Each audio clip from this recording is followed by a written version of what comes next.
Ito na nga guys, at palabas na ako ng aming edipisyo.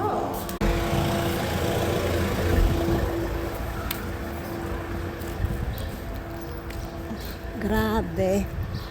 Buti, pag umagang kay ganda talagang masarap sa pakiramdam kasi kahit may araw siya, mataas ng araw guys, ay preskito pa rin.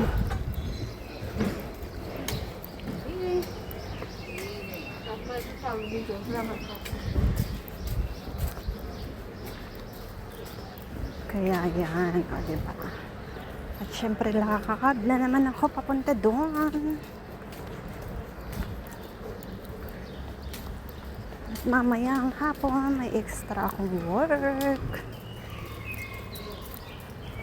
Kaya yan, magsipag tayo, magsipag hanggat kaya pa ng ating katawan guys. Huwag tayong reklamo ng reklamo, imbis magreklamo, gawa na ng paraan. Diba?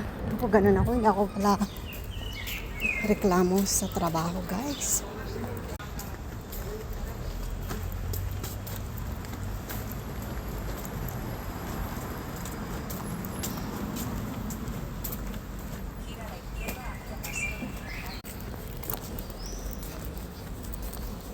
So, lalagyan niya ng ascensor doon. Kasi yung mga lumang building guys, dati wala. Karamihan wala silang elevator. Siyempre, ngayon kailangan na kasi siyempre yung matatanda, kung halimbawa sa building mayroong nakatirang may sakit, na hindi pwedeng nakababa na walang wheelchair, or may mga baby, di ba? Kaya yun, kaya yung president doon, yung pinaka ng nila, nagmi-meeting sila, ginagawa nila ng paraan kung anong solusyon, and then nag-share sila ng gastusin wala. Kaya yun, so nagagawa naman ng paraan dito guys, lahat pera nga lang talagang solusyon, di ba? So nandito na ako sa parada ng autobus at ito na nga, abang tayo at malapit ng dumating. Ay, sarap maligo ng malamig na tubig guys, super duper, o diba? Tapos yan pa ang anong tawag doon, yung propaganda ice candy. Walang ice candy dito guys. Meron pala yung binibili sa mga tinda, pero iba ang itsura niya. Kaya yun.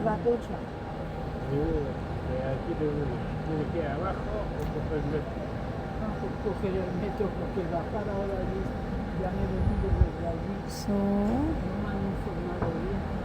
ito na nga ang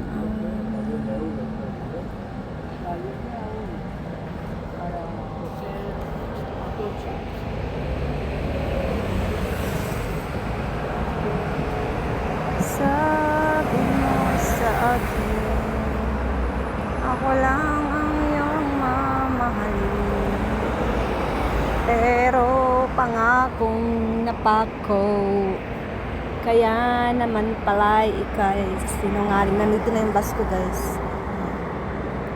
so babay na muna. So nakasakay na ako guys. Nakita niyo yung bag ko, sira na siya dito, so ipapaayos ko siya. Mahal na mahal ko pa naman tong bag na to, oh. Diba? Siguro mga 3 years old pa lang dito si Jade. Bag ko na to, oh. Itong Tommy. O diba? Mahal na mahal ko to guys. Super duper. Regalo to sa akin.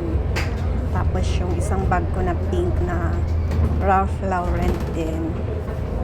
Kaya mahal na mahal ko to guys. Kasi ang nagbigay nito, mahal na mahal ako guys. Kaya yan. At syempre guys, kinukumusta ko yun, magandang umaga, magandang tanghali, magandang hapon at magandang gabi. Sa man tao kayo ng mundo, pasensya na kayo, hindi ko kayo nabate kaninang umagang kay ganda.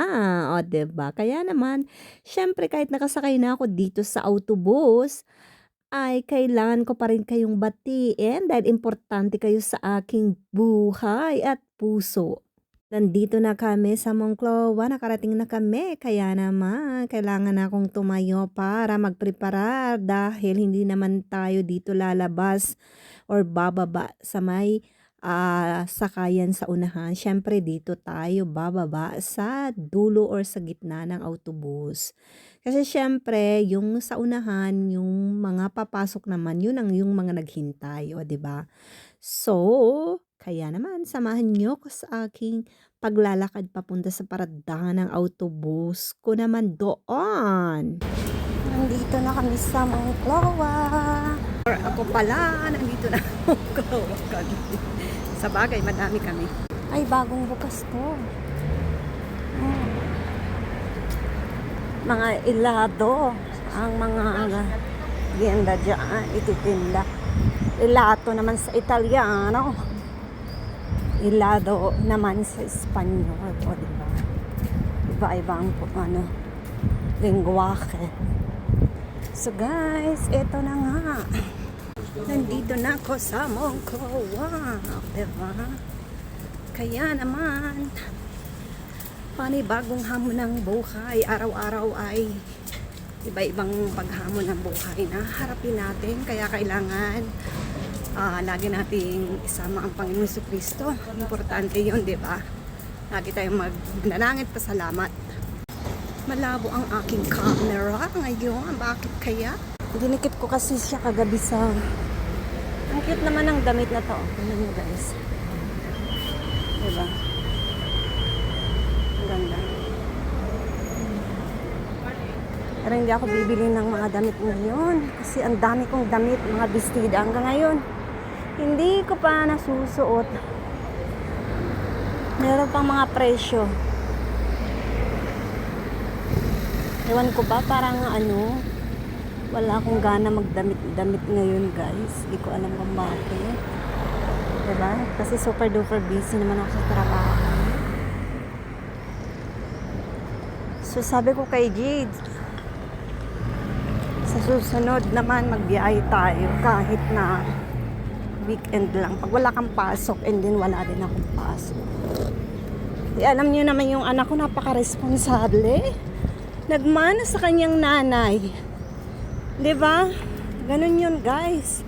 Kapag pinakitaan mo yung anak mo ng magulang kang responsable, yung anak mo mahihiya talaga sa iyo. 'Di ba? Kagaya namin, naging responsable yung papa namin. So kami din ngayon, nahihiya din kaming gumawa ng kalokohan kasi syempre nakakahiya naman, 'di ba? Yun, yung magulang mo nga 'di ba? Matino. So nandito na ako sa istasyon, guys. Ay, por favor. Narinig niyo yung sabi niya. Itching lang. Nangyayari naman yun, guys. Kahit naman ako, nagkataon lang narinig ko, 'di ba? Ang may problema doon hindi siya, ako. Ganon. Alam ng mga chismosos, sa loob ka ng pamamahay mo, hindi ka pwedeng pag-alaman ng ibang tao kahit na tumawa ka, gumising ka ng anong oras mo gusto. Basta hindi ka nakaka-istorbo sa madaling araw o kaya naman hindi ka nakikipag-away dyan sa loob ng bahay. Eh, syempre, kapag nakipag-away ka sa loob ng pamamahay mo, kapag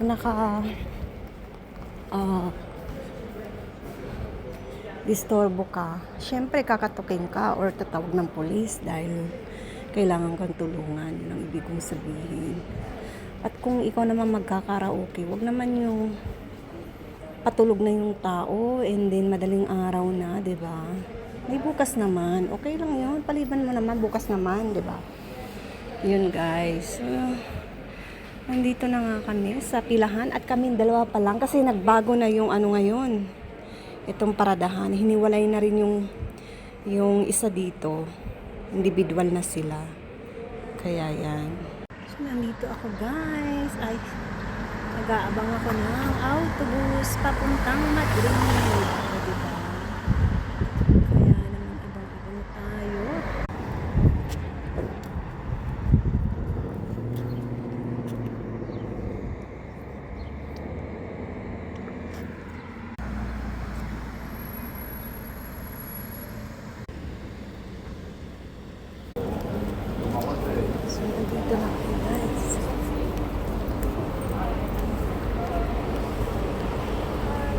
Monclova, Monclova.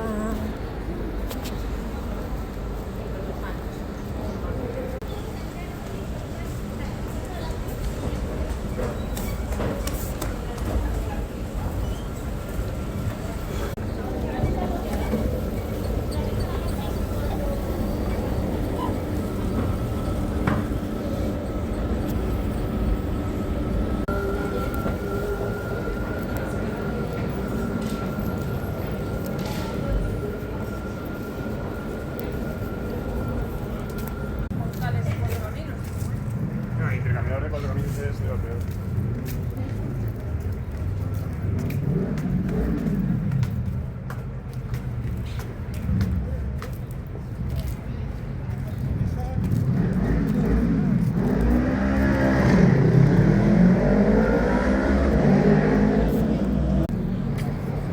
Ang bango ng mga bulaklak doon sa taas.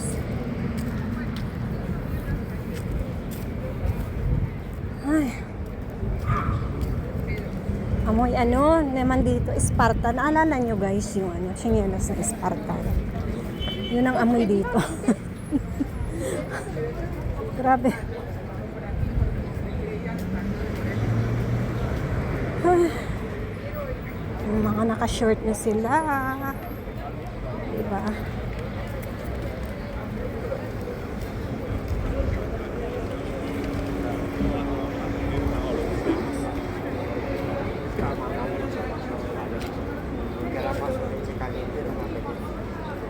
Ay, kaluoy guys.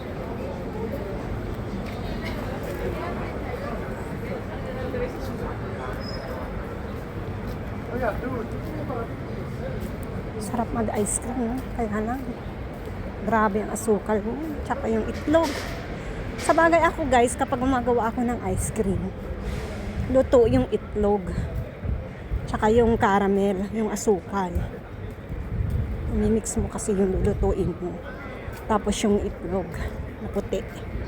Ganun yun. Kaya masarap ako gumawa ng ice cream. Yung iba kasi kapag gumagawa ng ice cream, hindi na nila niluluto yung itlog na puti. Hindi sila marunong or tamad lang sila. Kaya yung bakterya makakain mo. Kaya pag gumawa kayo guys ng ice cream, dapat lutuin nyo yung caramel. Bueno, hindi naman siya caramel, yung asukal. Lutuin yun. Tapos pag lumamig-lamig ng konti, saka mo ilalagay yung itlog na puti para maluluto din siya habang binabater mo. Habang minimix mo siya. Habang sinishake mo siya, ganun. Sa Banyo Maria. Ganun ang paggawa ng ice cream guys. Kaya super duper duper masarap gumawa ng ice cream. Diba? Hindi kami nag-usap ngayon ng ano ko. Siguramente nasa bahay na yun. Kasi anong oras na guys? Alas 8:20 na ng gabi. So ako diretso na rin ako ng bahay. Dahil pagod ako. Super duper. Maraming trabaho na po. Alis na naman yung autobus ko. Grabe. Kararating lang kaalis lang Alis na naman kaagad. Grabe. Kainis. Kaya yun.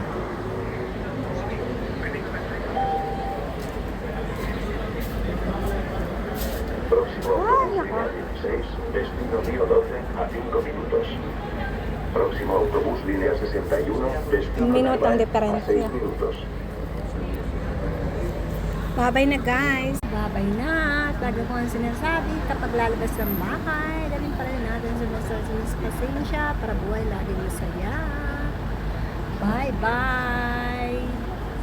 Nandito na ako sa aming baryo guys at papasok muna ako ng simbahan para tayo makapagdasal, makahingi ng tawad sa Panginoong Kristo at magpasalamat tayo sa biyayang natanggap natin sa araw na to at sa mga susunod pang araw, sa lahat ng kaligtasan natin magmula sa ating mga magulang at mga kapatid, pamangkin, mga tiyo at tiya at mga hipag at bayaw at mga mahal natin sa buhay. Siyempre, importante yung mga anak natin, guys. Hindi mawawala yun. Yun ang unang-una, siyempre. Lalo na ako, bilang single parent, single mom, ay number one, siyempre, ipinagdarasal ko ang kaligtasan naming magnanay. O, diba? So, hanggang dito na muna ang aking video. Maraming salamat po at pagpalain tayo ng mahal na Panginoong Kristo sa mandako tayo ng mundo. Bye-bye!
Labas na ako, guys. At uwi na rin ako ng bahay dahil marami pa akong gagawin.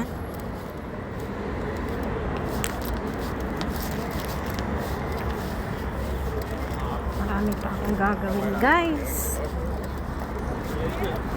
Alam nyo, kagabi, super duper yung ulan. Ang lakas. Grabe. Na hindi mo maintindihan kung yung kulog at kidlat. Grabe, yung kulog, akala mo galit na galit yung mga higante sa taas. Grabe, super duper. O, diba, ang ganda ng aming baryo.